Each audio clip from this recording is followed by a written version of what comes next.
Tomato না অনেক বড় হয়েছে। হ্যাঁ টমেটো ভালোই বড় হয়েছে, টমেটো উঠামো যেদিন রান্না করি সবই আপনাদের সাথে শেয়ার করবো। এখন যাবো উকিল বাবার বাড়িতে, পিঠা বানাইছে, রাত্রে পিঠা বানাই রেখাইছি। এখন সকাল সকাল যেয়ে খাওয়া দাওয়া করবো। দেখি আম্মা কি করতেছে, আমার ছোট বোনে রান্না বান্না করবো।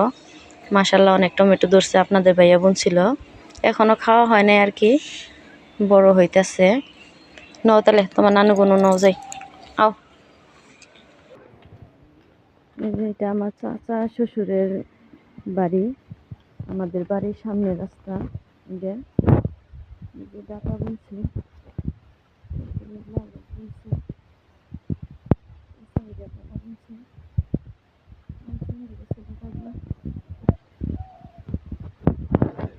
আমাদের বাড়ির পাশে আমার বাবার বাড়ি।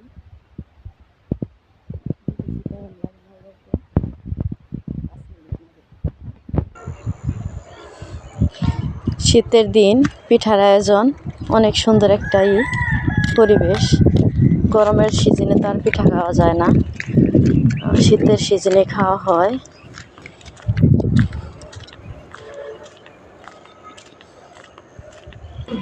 আমার ছোট আপা রান্না বসাই দিচ্ছে, যে কক মুরগি, ডাউল, ভাত হয়ে গেছে গা। আমার আম্মা সামনে বসে আছে। গরু মাংস এনে অল্পটুক, আর আমার বাবা যে বাজারে গেছে আনার জন্য। তারপরে গরু মাংস রান্না চড়াবো। এখন মুরগি চড়াই দিব আমার আফা। লেয়ার মুরগি কয়টা?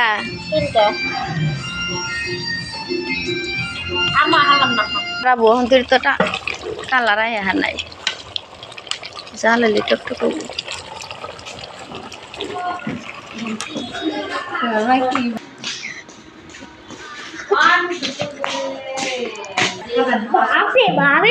পিঠা খাম না তো, এই যে দুধগুলি পিঠা সকালে সবাই খাইয়া উঠছে। আমি আমার ছোট বোনে যে রয়েছি, ছোট বোনে খাইতেছে।